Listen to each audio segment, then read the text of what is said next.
Es una, es una bendición estar con ustedes una vez más haciendo la travesía bíblica para constatar, pues, por nosotras mismas lo que enseña la Biblia acerca del rol y la posición de la mujer, un tema que es muy importante para nosotras, pero que a menudo es muy mal comprendido. Es probable, y de seguro, muchos de ustedes ya entienden el tema, conocen el tema, pero es tan importante como cualquier otro tema bíblico que lo podamos comprender, no solo por mandamiento, sino por convicción, que a nosotros nos quede la constancia de que vivimos algo, obedecemos algo porque entendemos claramente lo que enseña la Escritura, porque vemos la riqueza de los mandamientos de Dios, el por qué, cómo están apoyados, porque a pesar de todo es un tema poco enseñado y poco predicado. Y lastimosamente las pocas veces que se ha presentado,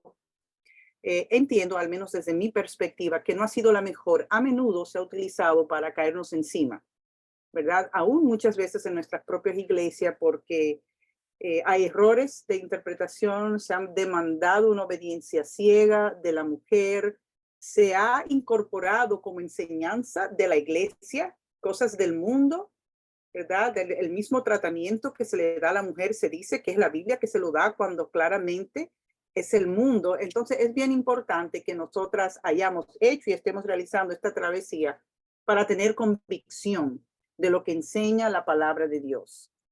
Y bien, como dijo mi hermana, ¿verdad? Y como siempre hago cada semana, me gusta recordar lo que hemos visto para que podamos ir atando los puntos. Si recuerdan, en nuestro primer encuentro vimos el valor de la mujer en base a su posición en Cristo como hija de Dios, independientemente de si éramos mujer o hombre, independientemente de nuestro sexo. En nuestro segundo encuentro mostramos el valor bíblico de la mujer como portadora de la imagen y semejanza de Dios, como el sexo opuesto y la ayuda idónea del hombre, pero también aprovechamos para corregir interpretaciones erradas, tergiversadas y aún peyorativas acerca de la mujer, ¿verdad? En el tercer encuentro vimos el rol de la mujer en Israel mediante la maternidad y la crianza de los hijos. Ese fue el énfasis que encontramos que había en Israel. También en el pasado encuentro, como bien dijo nuestra hermana Miguelina, mencionamos o vimos, estudiamos el rol de la mujer, pero ya en el Nuevo Testamento, en lo que es el nacimiento, el ministerio, la muerte, la resurrección y la ascensión de nuestro Señor Jesucristo, ¿verdad? Y es nuestro deseo en la noche de hoy. Bueno, también vimos algunas pinceladas acerca de Débora, que siempre es un ejemplo utilizado, sacado de contexto, ¿verdad? Y bueno, lo estuvimos viendo un poco más en detalle. Y hoy es nuestro deseo que podamos estudiar el rol de la mujer en la iglesia. No lo vamos a estudiar desde el punto de vista que casi siempre la mujer espera de ser que se nos caiga arriba, se nos dé con el cubo del agua, sino que vamos a ver lo que enseña, ¿verdad? La escritura. Y a modo de recapitulación de lo visto en el Nuevo Testamento, en los evangelios, ¿verdad? A lo largo del nacimiento, ministerio, la muerte, la resurrección y la ascensión de Cristo, ¿verdad? Que encontramos en los evangelios. Vimos el cumplimiento allí de la promesa de Dios de Génesis 3:15, cuando le dijo a la serpiente que uno de la simiente de la mujer, ¿verdad? Le iba a aplastar. ¿Verdad? Que aunque él lo iba a herir en el calcañar, él iba a aplastar la cabeza. Y dijimos que aunque el enfoque en Israel a partir de ese momento se tornó en quién sería la madre agraciada, los padres afortunados de ser los padres del Mesías, y se puso mucho énfasis en la maternidad, en tener hijos y todo esto, ¿verdad? Ya ahora en los evangelios, habiendo nacido el Mesías tan esperado por Israel, la urgencia de la maternidad en busca del Mesías cesó, ¿verdad? El énfasis ahora cambia. Y aunque los hijos y el hogar siguen siendo la prioridad de Dios en su creación, porque es un mandato creacional de multiplicarnos, ¿verdad? De tener hijos y todo este tipo de cosas, de tomar dominio sobre la tierra y demás, ¿verdad? El énfasis ahora cambia, porque ya Jesucristo ha nacido. Y mientras Dios mantiene el hecho de que tenemos que seguirnos multiplicando, algunas razones las dimos en el estudio pasado, ¿verdad? Ahora que se ha cumplido eso, ahora vamos a ver qué sigue diciendo la escritura, ¿verdad? Acerca de lo que enseña acerca del rol de la mujer, sobre todo en la iglesia, aquella, ¿verdad? Aquel cuerpo por el cual Cristo murió. Y en el progreso de esta travesía que hemos iniciado, descubrimos tres cosas muy importantes. En primer lugar, establecimos en el estudio pasado que a la luz de lo que ya habíamos estudiado y descubierto en la Biblia, la mujer no fue creada para ser un mero objeto, instrumento del uso, del antojo y del abuso del hombre. El hombre no es el capataz de la mujer, ¿verdad? Según Proverbios capítulo 2 y versículo 4, y les invito a ir allí conmigo, vamos a ver algunos versículos. La mujer es la corona de su marido. Bueno, la virtuosa, porque la mala es como carcoma de sus huesos. Pero la mujer piadosa, la mujer conforme al corazón de Dios, es corona de su marido. Dice Proverbios 12:4, la mujer virtuosa es corona de su marido. Y como ya le dije, la mala como carcoma de sus huesos. Entonces la mujer no es simplemente un objeto del antojo y del abuso del esposo. Pero también en Primera de Pedro, capítulo 3 y versículo 7, leemos allí, dice, y vosotros maridos, igualmente vivid con ellas, con la mujer sabiamente, dando honor a la mujer como a vaso más frágil y como a coherederas de la gracia de la vida, para que vuestras oraciones no tengan estorbo. Entonces, según Primera de Pedro, que estamos leyendo aquí, la mujer es coheredera de la gracia de la vida. No es un mero objeto, no es cualquier cosa, pero también es el motivo por el cual las oraciones del hombre pueden ser desatendidas por Dios. Entonces, el cuidado y la atención del hombre sobre la mujer no es como el mundo dice que la iglesia hace y que en Israel se hacía de la mujer. Eso eran los pueblos paganos, ¿verdad? Pero también, según el libro de Efesios, capítulo 5, versículos 25 y 28, dice allí, maridos, amad a vuestras mujeres. No dice maltraten, la verdad. Así como Cristo amó a la iglesia y se entregó a sí mismo por ella. Así también, versículo 28 ahora, los maridos deben amar a sus mujeres como a sus mismos cuerpos. El que ama a su mujer, a sí mismo se ama. Entonces nos enseña que Efesios, que la mujer debe ser el objeto del mayor amor y sacrificio del esposo, del hombre, que debe de tratarla con mucha delicadeza, ¿verdad? Pero también hemos descubierto que la mujer tiene un lugar importante en el hogar, eso lo sabemos, en la educación de sus hijos, en su crianza, ¿verdad? La mujer no solo tiene un lugar importante en el hogar, sobre lo cual hay muchas amonestaciones. Pudiéramos ver, por ejemplo, Proverbios, para ver aunque sea un versículo entre muchos que hay. Vamos a ir a Proverbios, capítulo 5, y vamos a buscar acá la amonestación que se hace acá. Proverbios, capítulo 5, versículo 20 dice, guarda, hijo mío, el mandamiento de tu padre y no dejes la enseñanza de tu madre. Por ende, la mujer tiene un lugar importante en el hogar, en la crianza, en la educación de sus hijos. Si fuésemos a Deuteronomio, vamos a ir allí un momento, ¿verdad? Ese versículo tan conocido o ese pasaje, ¿verdad? Deuteronomio capítulo 6, que algunos llaman el Shema de Israel, voy a encontrarlo rapidito. Deuteronomio capítulo 6, dice allí en el versículo 6, y estas palabras que yo te mando hoy estarán sobre tu corazón y las repetirás a tus hijos y hablarás de ellas estando en tu casa, el primer lugar de la educación de los hijos, y andando por el camino, y al acostarte y cuando te levantes, y las atarás como una señal en tu mano y estarán como frontal entre tus ojos y las escribirás en los postes de tu casa y en tus puertas. Entonces vemos que La mujer juega un rol muy importante, un papel muy importante en la educación de sus hijos, en el bien de su hogar. Y sabemos que, como Pablo le dice a Timoteo, ¿verdad? La fe que él aprendió de Loida y de Eunice, su abuela y su madre, y que él estaba seguro que estaba en él. Eso lo podemos ver en segunda de Timoteo.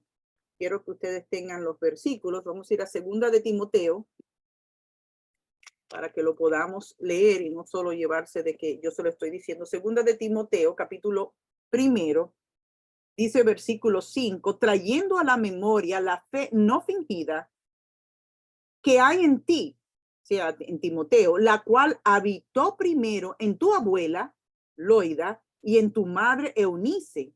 Y estoy seguro que en ti también. O sea, ha habido de generación en generación un traspaso de la fe, una educación, una crianza en los caminos del Señor, ¿verdad?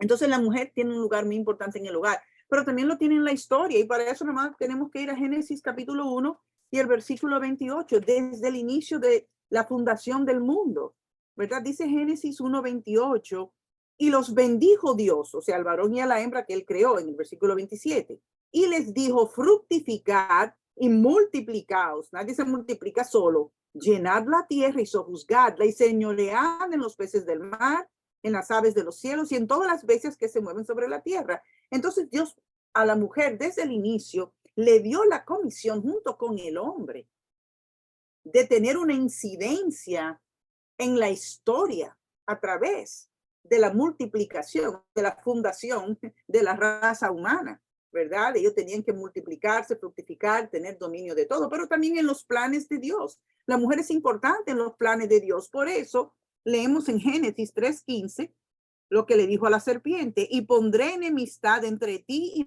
la mujer, entre tu simiente o descendencia y la simiente suya, o sea, de la mujer.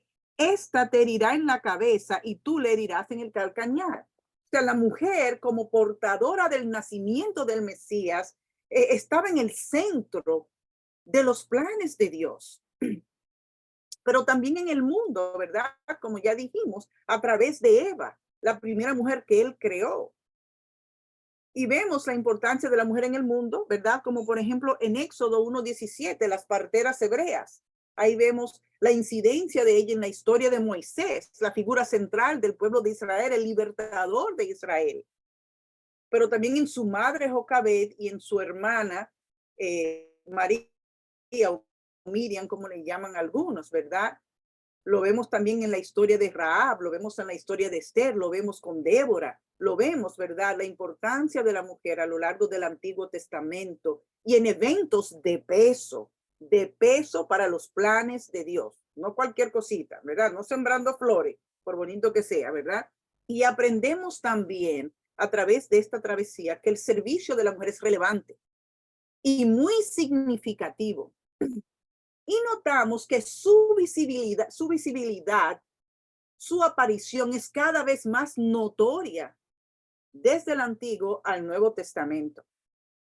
La mujer no es que está tras bastidores y nada más se habla de los hombres y los hombres son los que hacen todo y están en todos los eventos y la mujer brilla por su ausencia. No, no, no, no, nada más cierto, nada más falso, perdón, que eso, ¿verdad? Lo vemos con Eva, con Sara, todas las matriarcas de Israel, lo vemos con Débora, con Esther, con Hulda, con Tamar, con la madre de Moisés y su hermana, lo vemos con la viuda de Sarepta, con Rahab, lo vemos con la Sunamita, lo vemos con la reina de Sabá, ¿verdad? Y Salomón, lo vemos con la mujer de Proverbios 31, con Ruth, con Marta, con María, con Elizabeth, hermanas, con un sinfín de mujeres. Lo vemos que la mujer juega un papel relevante y muy significativo y que su visibilidad es cada vez más notoria, no está escondida tras bastidores ni nada de eso.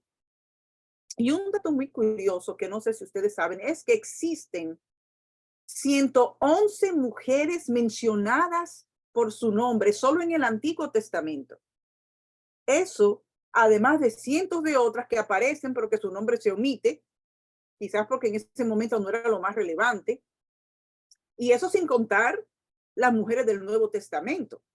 Pero si nos vamos al Antiguo, donde, ¿verdad? Aunque dicen también del Nuevo que la Biblia es machista, pero si vamos al Antiguo, por ser antiguo, hay 11 mujeres mencionadas por su nombre, mujeres que realizan papeles relevantes. La mujer no está escondida. Y esto es importante porque contradice a quienes dicen que la Biblia es machista, que las mujeres no eran importantes, ¿verdad?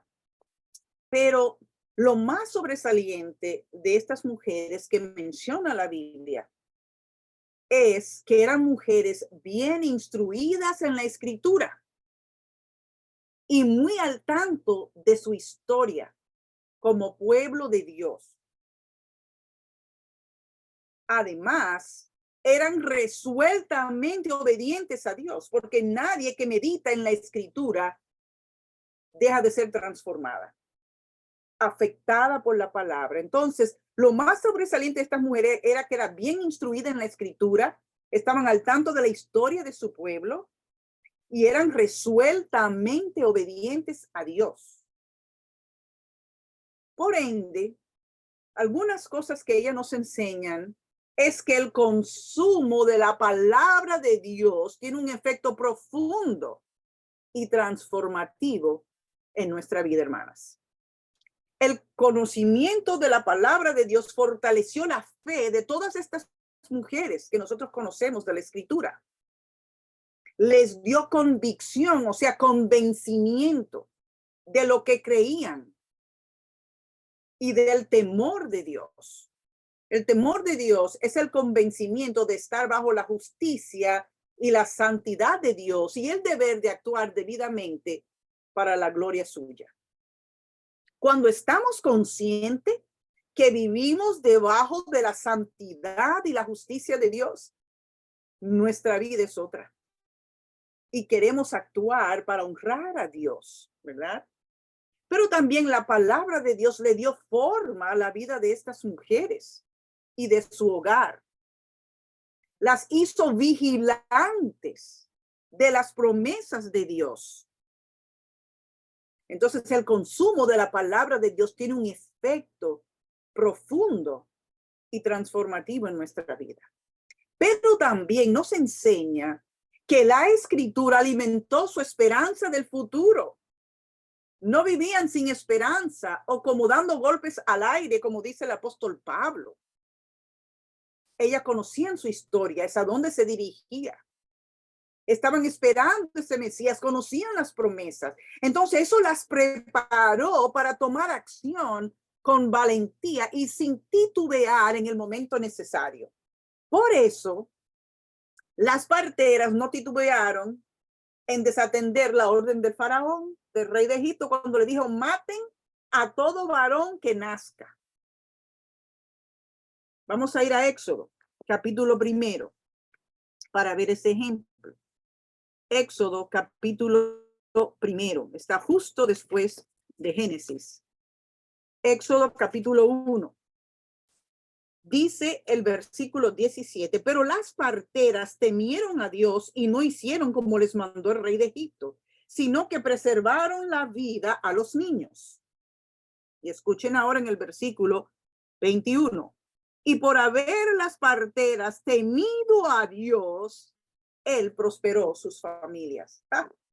¡Qué bendición tan grande! ¡Qué bendición tan grande! Cuando estamos convencida, persuadida de lo que enseña la palabra de Dios, alimenta nuestra esperanza futura. Nosotros esperamos el retorno de Cristo. Nosotros esperamos la promesa de ser llevadas con Él a nuestro hogar celestial, de ya quedar libre de la ausencia y el dominio del pecado en esta vida, de la muerte, de la destrucción, de las enfermedades. Hay promesas que nosotros aguardamos, tal y como el pueblo de Israel aguardaba la promesa principal de ellos, que era la venida del Mesías. Y eso nos prepara para tomar acción con valentía y sin titubear. Entonces, las parteras desatendieron porque ellas sabían en el Dios al que igual había creído, y Dios honra a los que le obedecen, ¿verdad? Pero también lo podemos ver en el Nuevo Testamento, entre muchos otros ejemplos. Le voy a invitar a Lucas. Vamos a ir al Evangelio o el libro de Lucas, capítulo 1, dice el versículo 30. Entonces el ángel le dijo, María, no temas, porque has hallado gracia a favor delante de Dios. Y ahora concebirás en tu vientre y darás a luz un hijo y llamarás su nombre Jesús. ¿Verdad? Este Mesías que había sido prometido, dice el versículo 34. Entonces María dijo al ángel, ¿cómo será esto? Pues no conozco varón. Respondiendo el ángel le dijo, el Espíritu Santo vendrá sobre ti y el poder del Altísimo te cubrirá con su sombra, por lo cual también el santo ser que nacerá será llamado Hijo de Dios. Y dice el versículo 38. Entonces María dijo, he aquí la sierva del Señor, hágase conmigo conforme a tu palabra. Entonces, no tuvo temor, tuvo valentía. Y eso no era nada pequeño, por lo cual implicaba que una doncella, sin casarse, estuviera embarazada. Que como ya sabemos, hasta José planeaba dejarla secretamente porque dijo, no, este no es mío, no sé quién será. Y eso tocaba, era una muerte a pedradas, como ya ustedes sabrán. Entonces, ya a la altura de los evangelios, el Mesías había nacido. Y estas mujeres ahora tenían que hacer un cambio de dirección en su mirada, de centrar toda su atención y esfuerzo en el alumbramiento, buscando ser la madre del Mesías, porque ya él había nacido. Pero ahora su propósito cambió a darlo a conocer, a darlo a conocer. Y por eso una y otra vez encontramos en la escritura, sobre todo en la resurrección de Cristo, que son las mujeres primeramente. No hay que seguir buscando más niños, no hay que seguir como loca queriéndose embarazar para ver cuál es el Mesías. Él vino. Ahora vayan y díganle a sus hermanos, a los discípulos, que Él ha resucitado, que esa es la prueba más grande de que Él es el Mesías, el Hijo de Dios, de que Él tiene el poder sobre la muerte. Y se lo encarga a las mujeres. Entonces, esto implica que la mujer es una parte integral, junto con el hombre, de la gran comisión, de dar a conocer el nombre de Cristo. Pero mis hermanas, esto no es nuevo, porque si vamos a Génesis 1:28, y les invito a que vayamos allí, Génesis 1:28, hablando de la gran comisión, dice, y los bendijo Dios y les dijo, fructificad y multiplicaos, llenar la tierra y sojuzgarla y señorear en ella. O sea, tengan hijos que sean portadores de mi gloria, no solo de mi imagen y semejanza por el nacimiento natural, sino que sean portadores de mi gloria, instruyan en mis caminos, fructifiquen. La fructificación implica el desarrollo, el buen desarrollo de manera integral en nuestra vida, ¿verdad? No solo multiplicarnos por multiplicarnos, sino con un sentido, con un propósito de bien. Entonces, no era nueva la gran comisión, ¿verdad? Entonces, la mujer junto con el hombre tiene que dar a Dios, a Cristo, a conocer. Pero también en Génesis capítulo 2 vemos otra porción de la gran comisión, porque no es solo ir y predicar el evangelio, o sea, multiplicarse en otros, porque es el propósito de ir y predicar el evangelio, ganar almas que vengan a Cristo y que su pueblo crezca, ¿verdad? Aquellos que son salvos. También hay otra cosa muy importante que podemos ver acerca de esto en Génesis 2, ¿verdad? En el versículo 16, ¿qué dice la palabra? Y mandó Jehová Dios al hombre diciendo, de todo árbol del huerto podrás comer, mas del árbol de la ciencia del bien y del mal no comerás, porque el día que de él comiere, ciertamente morirás. Dios instruye a Adán, porque el evangelio demanda instrucción. Pero no solo eso, él tenía que traspasarle esa enseñanza a su mujer, a Eva, de que no podían comer del árbol. Y sabemos que fue así porque con eso fue que la serpiente dijo, con que Dios os ha dicho. O sea, la serpiente misma también reconoce que Adán le traspasó la enseñanza de Dios referente a la enseñanza de no comer del árbol de la vida. Entonces, es lo mismo que enseña la gran comisión, ¿verdad? Que según Mateo 28, y vamos a ir ahí porque quiero que lo podamos conectar, Mateo 28, vamos a ver lo que está en los versículos 19 y 20, dice, por tanto, id y hacer discípulos a todas las naciones, bautizándolos en el nombre del Padre y del Hijo y del Espíritu Santo, ¿verdad? Y esto es importante, porque el bautismo de agua simboliza o se refiere a sumergirse en la vida de Dios. Significa al bajar las aguas dar muerte al yo, pero al salir de las aguas a resucitar en una nueva vida, en la vida de Cristo, a adoptar en nuestra vida una obediencia y sumisión total a Dios, como la misma que Cristo exhibió en su vida. Entonces significa sumergirse en la vida total de Dios. Dice Gálatas, y vamos a volver a Mateo, pero dice Gálatas, vamos a ir allá, en el capítulo 3, y el versículo 26, pues todos sois hijos de Dios por la fe en Cristo Jesús. Porque todos los que habéis sido bautizados en Cristo, sumergidos en Cristo, de Cristo estáis revestidos. Entonces, el bautismo significa sumergirnos en la vida, en la totalidad de nuestra vida, en la vida de Dios.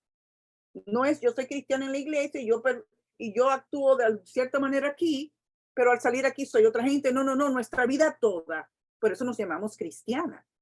Pertenece a Dios y debe sumergirse en la vida, en la voluntad de Dios, ¿verdad? Pero también, y eso no es solo para el hombre, eso también es para la mujer, pero también la mujer participa mediante el bautismo en la vida, la muerte y resurrección de Cristo. Aquí en Mateo 28, la segunda parte dice, enseñándoles que guarden todas las cosas que os he mandado. No es solo ir predicar el evangelio que diga que se conviertan. Hay que enseñar a la persona que se convierte que el privilegio del nuevo nacimiento, que el privilegio de la salvación conlleva responsabilidad, y eso va a suceder mediante la transformación que obra el Espíritu Santo, que va a producir en nosotros obediencia total a la palabra de Dios, a la palabra de Cristo. Y esa lucha interna de la carne querer hacer lo que quiere, pero del Espíritu dejándonos saber que debemos hacer la voluntad de Dios. Así que la mujer, al igual que el hombre, participa en la muerte, en la vida, en la resurrección de Cristo. Participa en la misión de darlo a conocer, ¿verdad? En el discipulado, o sea, en la enseñanza, en la oración, en el servicio, en el ministerio, en la iglesia y en todas las maneras posibles de dar a conocer el nombre de su Señor y Salvador. Bueno, ¿y qué significa esto? Bueno, el hecho de que si la mujer participa en la misión de Dios de darlo a conocer implica que ella tiene que participar por ende en el discipulado o formación práctica del carácter de las personas instruidas en la palabra de Dios con el recurso del ejemplo de su vida. No es solo decir, hay que ser santo. No, sí hay que serlo. Y yo te voy a modelar con mi vida lo que eso implica y cómo eso luce. Participa en la enseñanza de la palabra, no solo decir el verso, sino mostrar en la experiencia y en su vida cómo luce ese verso en la vida, ¿verdad? En la oración. ¿Y cómo mostramos la oración? No solo recitando palabras vacías o solo lo que dice la escritura, sino viviendo en dependencia de Dios. Porque si yo oro, Señor, provee pan de cada día, yo estoy dependiendo de Él y no voy a hacer lo indebido. Porque Dios me va a proveer. Yo voy a buscar trabajo, voy a hacer lo que tengo que hacer, voy a ser obediente, ¿verdad? En el servicio de glorificar a Dios en espíritu y en verdad. No solo en la iglesia levantar las manos para cantar, sino en toda mi manera de vivir. En contribuir en lo necesario, en ayudar a otros en el ministerio y en la iglesia. Fíjense lo que dice Primera de Pedro. Vamos allí, capítulo 2. Primera de Pedro, capítulo 2 y versículo 9. Dice allí, más vosotros, y si su Biblia es como la mía, yo tengo la Reina Valera, pero no sé qué versión tendrá la de ustedes, pero la mía tiene el subtítulo El pueblo de Dios. O sea, que está hablando al conjunto de hombres y mujeres, niños, ancianos, a todo el mundo, ¿verdad? Más vosotros sois linaje escogido, hombre y mujer, real sacerdocio, oigan bien, hombre y mujer, nación santa, pueblo adquirido por Dios, para que anunciéis las virtudes de aquel que os llamó de las tinieblas a su luz admirable. Ahí está todo. Entonces la mujer participa en toda la obra del ministerio, en la proclamación a los perdidos de que nuestro Redentor vive, del evangelio básicamente es eso, para que ellos sean trasladados de las tinieblas a la luz admirable de Cristo. Entonces vemos que en el Nuevo Testamento la mujer contribuye a la obra, en la obra de Dios y a la obra de Dios de diversas maneras. Lo hace trabajando juntamente con los hombres. Y como vemos en la Escritura, es recomendada y elogiada por Jesús, por Pablo y por todos los demás apóstoles, ¿verdad? En la carta a los romanos que vimos en nuestro primer encuentro, capítulo 16, les invito a que vayamos allí, Romanos 16, ¿verdad? En esa lista larga de saludos que envía el apóstol Pablo a quienes él considera sus colaboradores en la realización de la obra de Dios, hay 28 personas, 10 son mujeres. 10 de ellas son mujeres y lo pueden leer y buscar y subrayar ustedes mismos. Y esto es notable en medio de una sociedad machista, pero también es la evidencia de que la iglesia no era machista. De lo contrario, Pablo, a quien se le tilda de machista, no hubiera mencionado a todas estas mujeres como colaboradoras suyas dentro de la obra del ministerio. Ellas no eran solo espectadoras, sino eran consiervas de labores en el evangelio junto con él. Fíjense lo que dice. Os recomiendo además nuestra hermana Febe, la cual es diaconisa o servidora de la iglesia en Cencrea, que la recibáis en el Señor como es digno de los santos y que la ayudéis en cualquier cosa en que necesite de vosotros, porque ella ha ayudado a muchos. O sea, ha ministrado, y a mí mismo, ha sido benefactor, ha ayudado también económicamente. Oigan el otro versículo, dice: saludad a Priscila y Aquila, mis colaboradores en Cristo, ¿verdad? Así que es evidente que hubo una transformación del papel casi exclusivo de la mujer, de la maternidad y crianza en la casa de sus hijos, al discipulado, no solo de sus hijos, lo cual sigue estando en primer lugar, pero también el discipulado en el mundo y en la iglesia de Dios, según la comisión que acabamos de leer de Mateo y según nos enseña Tito 2, entre muchos otros pasajes que podemos buscar en la Escritura. Y si vamos al Evangelio de Lucas nuevamente, vamos a ir a Lucas, capítulo 11, en esta ocasión, vamos a ir allí. Lucas, capítulo 11, ¿verdad? Dice el versículo 27, mientras él decía estas cosas, una mujer de entre la multitud levantó la voz y le dijo a Jesús, ¿verdad? Bienaventurado el vientre que te trajo y los senos que mamaste. Bueno, esta mujer ha dicho algo correcto, porque bienaventurada le dijo el ángel Gabriel a María, que ella era bienaventurada, que había hallado favor delante de Dios. Claro, eso es cierto. Pero ahora Jesús la corrige a lo que esta dice, para que no se quede fijada ahí, porque ya el Mesías había nacido, sino que ahora enfatiza la bienaventuranza o la bendición de la gran comisión. Fíjense lo que dice el versículo 28. Y les dijo, y él dijo, antes, oigan bien, bienaventurados los que oyen la palabra de Dios y la guardan.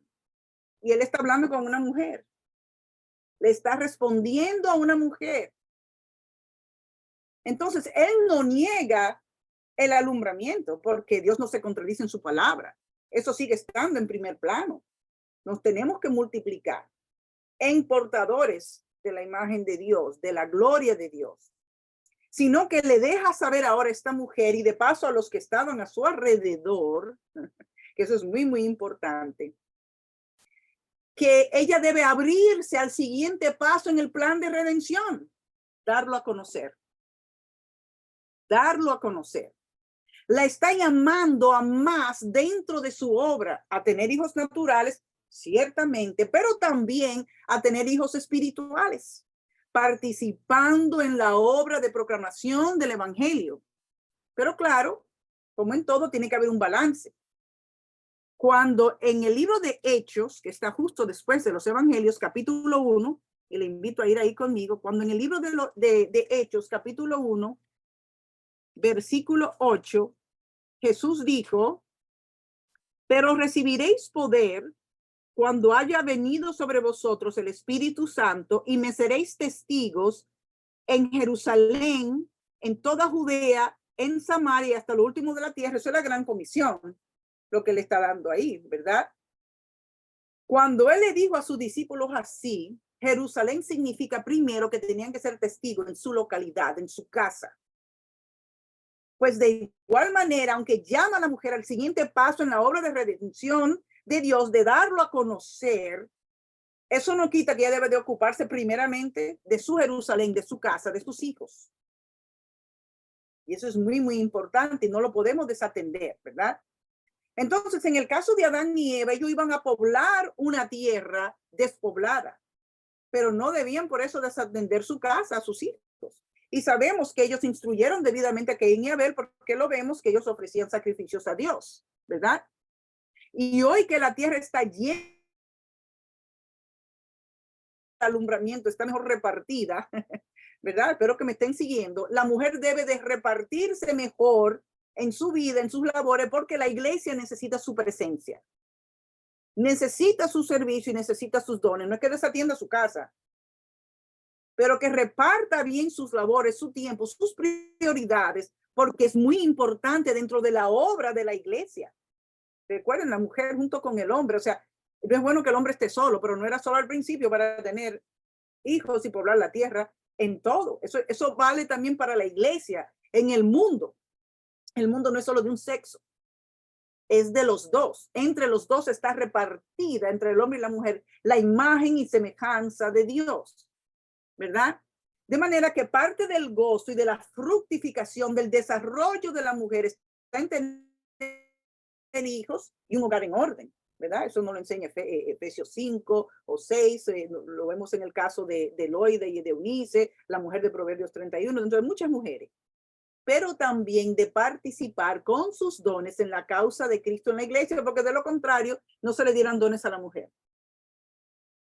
Pero a todos en el cuerpo de Cristo se le ha dado multiplicidad de dones, no un solo don, no solo el don de tener hijos y de criarlos, sino de dones para que el cuerpo de Cristo, sea formado de hombres y mujeres, sea edificado para hacer la obra de Cristo en el mundo, porque Él viene a buscar a su iglesia, por la cual dio su vida.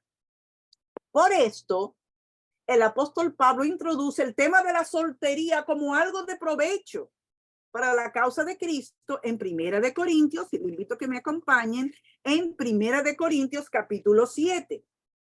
Primera de Corintios, y hermanas, quiero que pongamos mucha atención. Dice el versículo del 6 al 8, más esto digo por vía de concesión, no por mandamiento. O sea, Dios le permite añadir esto. Esto no es un mandato de Dios, quédate soltera, pero le permite al apóstol Pablo, siendo soltero, poder explicar la bendición de una vida también de soltero y no solamente de estar casado. O sea, toda mujer no se tiene que casar y toda mujer no tiene que casarse y tener hijos, que es lo que seguimos pensando, ¿verdad?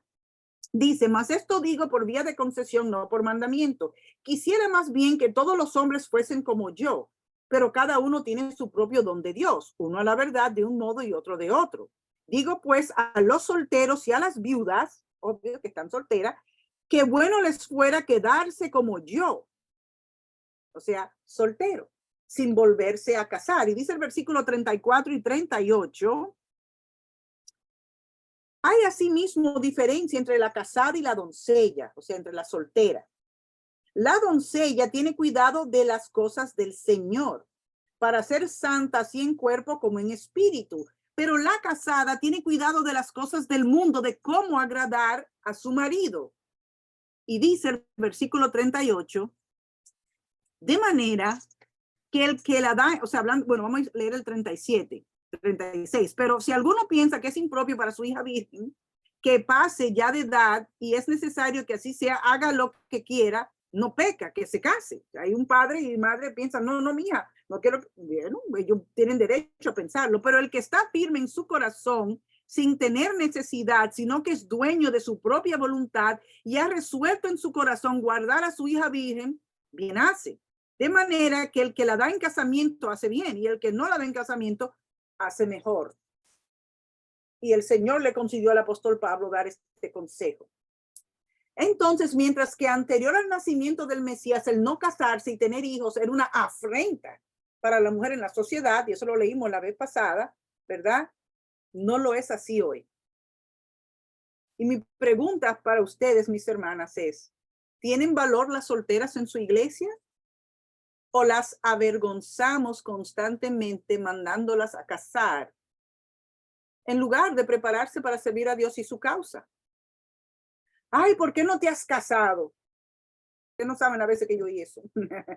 Ay, estoy orando para que Dios te mande un buen hombre, perfecto, ore. Pero no lo diga en público avergonzando a la persona que a lo mejor tiene una carga en su corazón porque quiere casarse y Dios no le ha concedido todavía. O no se ha dado cuenta que Dios la ha apartado solo para su servicio. ¿Cómo apoyamos a las solteras y las hacemos sentir valiosas y necesitadas en su estado civil? Eso es muy importante, hermanas. No menospreciemos a los solteros, sea hombre o sea mujer. Así que sirviendo en diferentes capacidades, ahora logramos ver a la mujer jugando un papel de preponderancia dentro de la obra del Señor. Recordemos aquellas mujeres que ya vimos viajando con Jesús y los discípulos, y dentro de esa estaba la madre de Juan y Jacobo. Era una mujer casada, pero viajaba con Jesús y los discípulos y les apoyaba económicamente en su ministerio. Recordemos a las mujeres como del Señor en el aposento alto, recibiendo el Espíritu Santo junto con los hombres el día de Pentecostés, porque no solo fueron los hombres, ¿verdad? Recibiendo el poder del Espíritu Santo para compartir la palabra de Dios, ¿verdad? Recibiendo del Espíritu Santo dones para servir en su iglesia y en su obra. Recordemos al Espíritu Santo llevando a Pablo a Filipos para ministrarle el evangelio a Lidia, la vendedora de púrpura, que fue la primera convertida de Europa, y su casa, la primera iglesia de Europa. Ajá. Mujeres que regularmente se reunían a orilla del río, donde lavaban, ¿verdad? A falta de que no había una sinagoga en donde congregarse para ellas orar en cada ocasión. Y cuando el apóstol Pablo, que fue interrumpido en su segundo viaje misionero, fue interrumpido y mandado a Macedonia, después que se da la vuelta y se va al río donde se enteró que hacían oración, porque no había ni sinagoga ni hombres todavía calificados para plantar una iglesia allí. Él va donde están estas mujeres que oran. Él no las desatendió, él no las minimizó. Él no la pensó, al menos, no, aquí no hay hombre, pongan una hora, vayamos, déjenme ahí lo que hay son unas mujeres orando, no. Entonces, Pablo testifica de la fidelidad de la iglesia de Filipos, de los filipenses, en el soporte económico de su ministerio. Vamos a ir a Filipenses, capítulo 4, justo después de Efesios. Filipenses, capítulo 4. Y vamos a ver lo que él dice ahí, versículo 15 al 18. Así que todos los que somos, estoy leyendo el sitio equivocado, 4:15.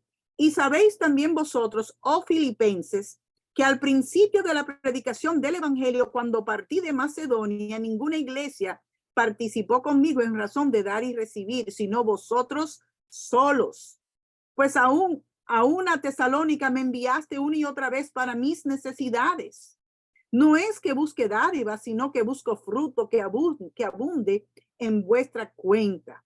Pero todo lo he recibido y tengo abundancia. Estoy lleno, habiendo recibido de Epafrodito lo que enviaste, lo que la iglesia de Filipos envió, olor fragante, sacrificio acepto, agradable a Dios. Y ahora le dice a ellos, mi Dios pues suplirá todo lo que os falte conforme a sus riquezas en gloria en Cristo Jesús. Esa iglesia que nació de estas mujeres en Filipos, que se reunían en cada ocasión a orar, y se abre la obra en casa de Lidia. Vamos a ir a Hechos, capítulo 16. Hechos, capítulo 16. Esto es importante, si no, no la mandara a buscarlo. Hechos, capítulo 16. Bien importante. Versículo 13. Dice: y un día de reposo salimos fuera de la puerta junto al río donde solía hacerse la oración. Y sentándonos, hablamos a las mujeres que se habían reunido, no las tuvieron al menos. Entonces, una mujer llamada Lidia, vendedora de púrpura de la ciudad de Tiatira, que adoraba a Dios, estaba oyendo, y el Señor abrió el corazón de ella para que estuviese atenta a lo que Pablo decía. Y cuando fue bautizada y su familia, nos rogó diciendo: si habéis juzgado que yo sea fiel al Señor, entrad en mi casa y posad. Y nos obligó a quedarnos. Interesante, ¿verdad? Si hubiera sido quizá uno de estos hombres de hoy, hubiera dicho: no, hay mujer, ahí no hay mucho que hacer ahí, no. Sin embargo, Dios levantó de ahí una iglesia, la primera iglesia de Europa en Filipos, la iglesia de los filipenses, ¿verdad?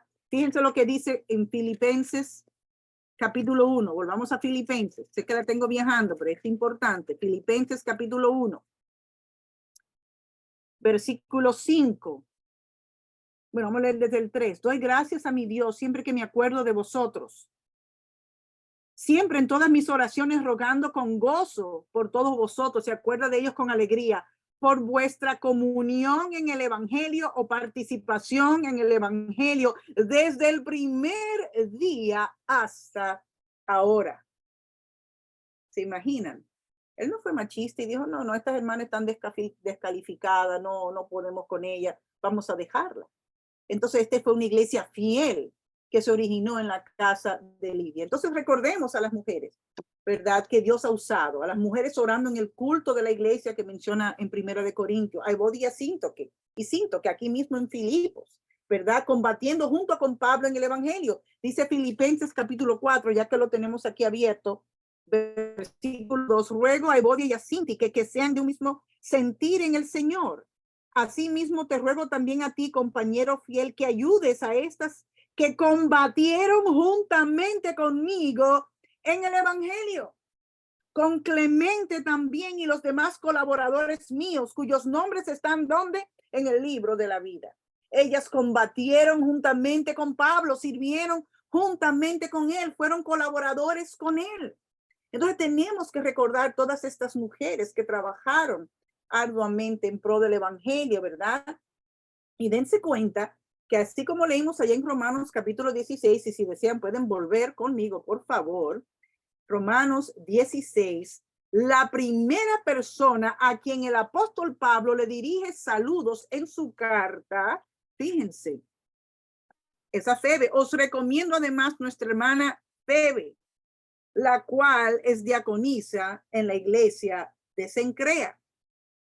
Febe es una diaconisa o servidora en la iglesia, es benefactora en la iglesia, o sea, apoyó arduamente con su trabajo y se cree que ella era una empresaria igual que Lidia, con sus fondos.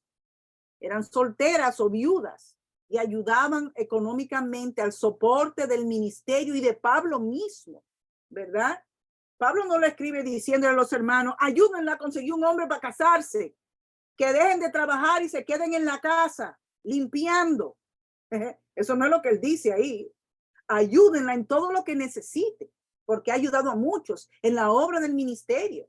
Entonces Pablo entendía que las mujeres empresarias o que trabajan para ganarse el pan podían ser un gran apoyo financiero significativo para la obra de la iglesia, para el ministerio de la iglesia. Pero también le dice a la iglesia que la ayude en todo.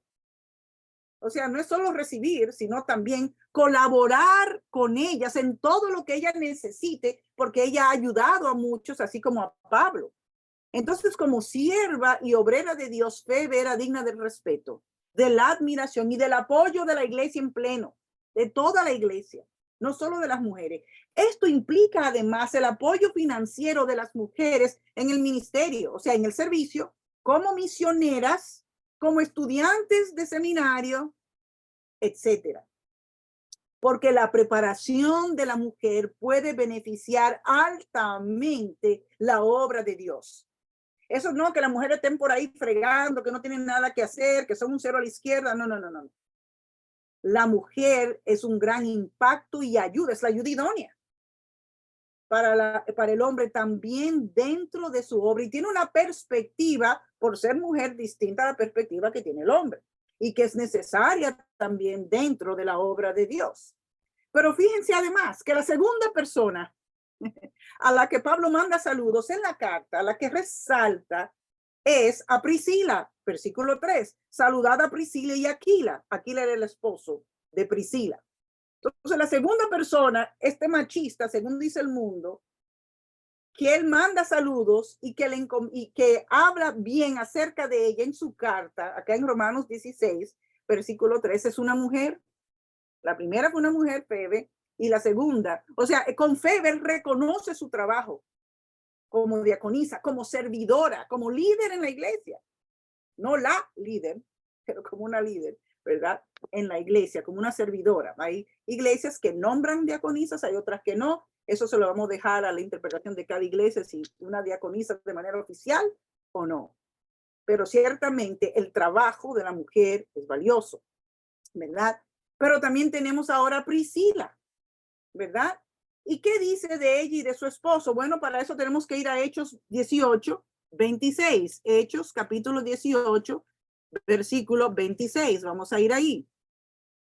Hechos 18, 26. Dice, bueno, había cierto hombre, ¿verdad? Que había venido a los pies de Cristo, dice el versículo 25, este había sido instruido en el camino del Señor y siendo de espíritu fervoroso hablaba y enseñaba diligentemente lo concerniente al Señor, aunque solamente conocía el bautismo de Juan, y comenzó a hablar con denuedo en la sinagoga. Pero cuando le oyeron Priscila y Aquila, le tomaron aparte y le expusieron más exactamente, más precisamente, le trazaron mejor el camino de Dios, la palabra de Dios. Y esto es bien importante lo que ellos hicieron con Apolo, porque lo que aprendemos es que la teología de Priscila era buena. Y además que ella tenía un papel más prominente que el de su esposo, porque casi siempre que son nombrados esta pareja de esposo, ella es nombrada primera. Y sabemos que el orden de cómo se nombra en la Biblia tiene importancia, ¿verdad? Entonces, casi siempre que se lo menciona a los dos, evidentemente como pareja, como esposos trabajaban juntos, pero se menciona a Priscila primero. Entonces, su teología era buena. Ahora, nunca leemos que se le mandó a Priscila a callar, que el esposo le dijo, no, no, cállate, para él poder brillar más, para que no lo opaque. Tampoco leemos que por el conocimiento que ella tenía, ella usurpara el lugar de su esposo, sino que trabajaban juntos armoniosamente, apoyándose mutuamente en la obra del Señor. Porque eso es un error y un terror que a veces tienen ciertas iglesias, ciertos hermanos. No, si la mujer sabe, va a destituir a los hombres, ¿verdad? No. Todo el pueblo de Dios debe ser entrenado de manera formal e informal en la palabra de Dios, ¿verdad? No solo en la iglesia, pero también si desea ir a algún instituto, a algún lugar. Las mujeres aprendemos diferente de los hombres y tenemos mucho que aportar en el buen sentido de la palabra. Además de eso, tenemos una sensibilidad especial dada por Dios que el hombre no tiene, que por eso vemos y entendemos cosas desde una perspectiva diferente, pero el hombre también tiene lo suyo, que es bueno, ¿verdad? Y la pregunta quizás sería, ¿acaso no resalta y cuenta la Biblia la historia de todas las mujeres que tuvieron papeles preponderantes? Porque acabamos de citar a muchas y de ver la historia de muchas, ¿no? En meses anteriores. ¿Acaso no hay dos libros con la historia, la contribución en el plan de redención y el nombre de dos mujeres? Tenemos a Esther, tenemos a Ruth. ¿Qué nos enseña eso? Que los hombres también tienen mucho que aprender de las mujeres. Y por eso la participación de la mujer en la Biblia.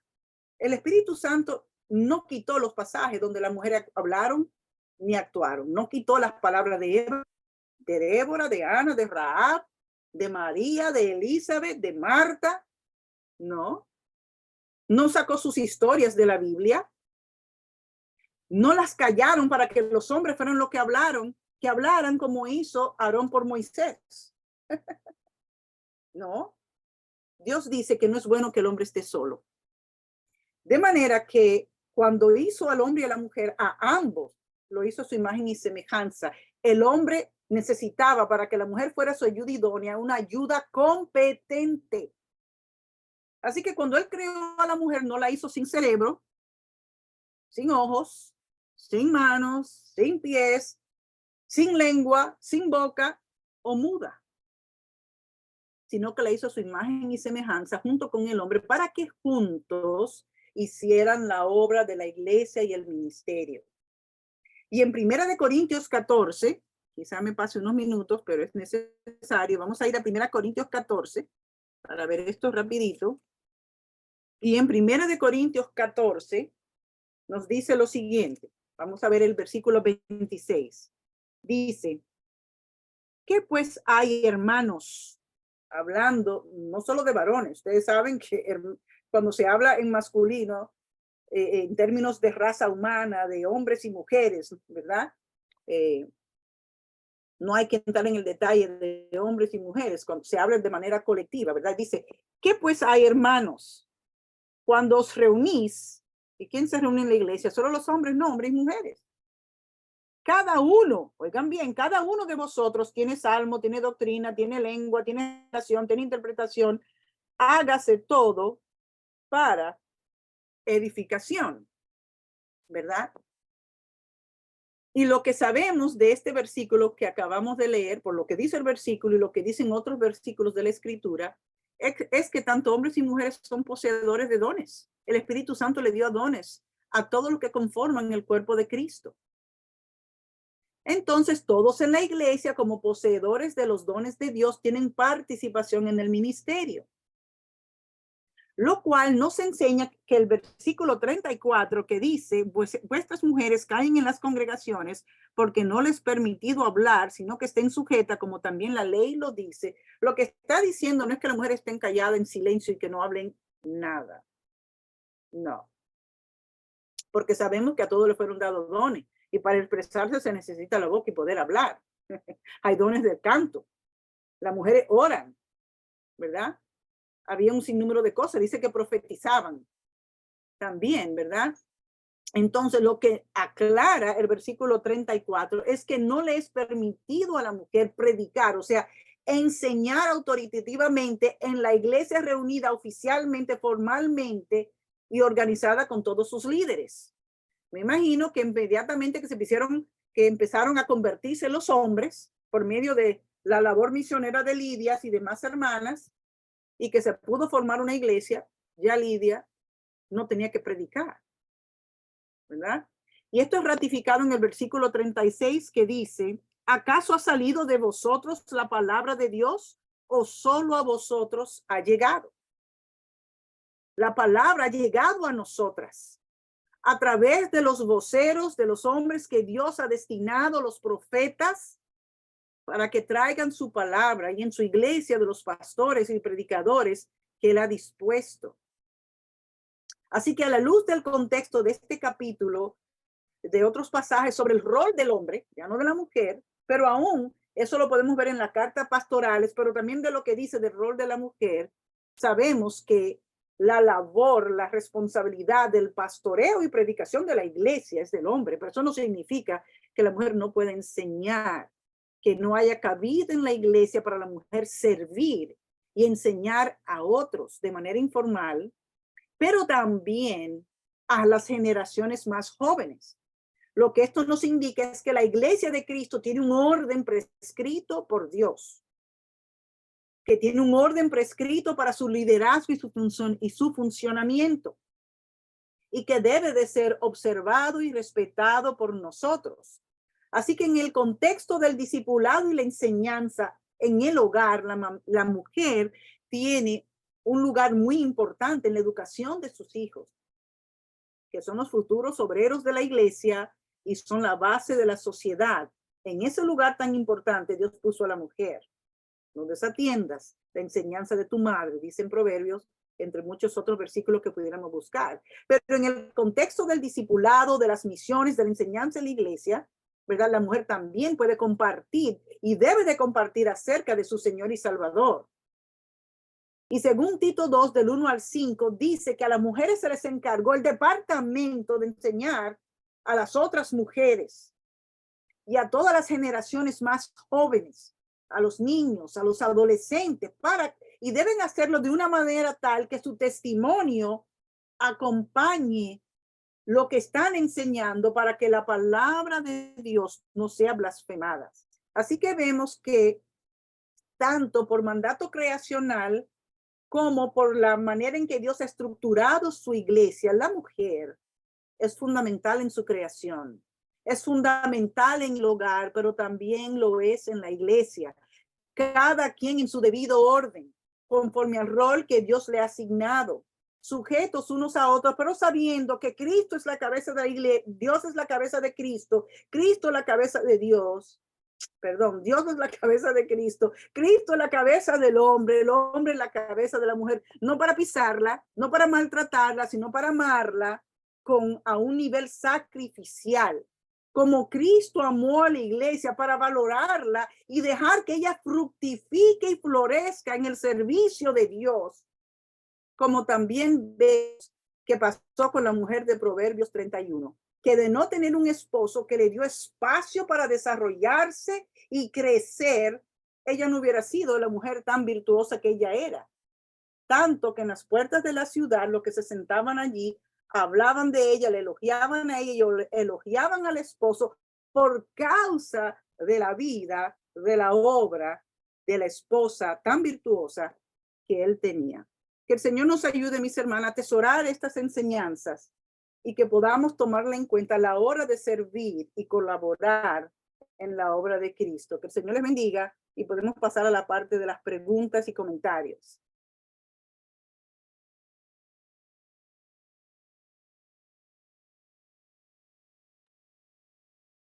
Bueno, puedo hacer un comentario. Todo lo que quiera. Me gustó mucho el hecho de que las mujeres, como somos coherederas en Cristo, somos coherederas conjuntamente con el hombre en Cristo, también podemos hacer el discipulado, participar de la adoración, desarrollar nuestros dones espirituales y nuestros dones, talentos. Pero yo espero que en nuestra iglesia podamos nosotros tener una mujer que pueda esté convencida de que necesita aprender la palabra, de que necesita adoptar la palabra, practicarla y también poder regalárselas a otros.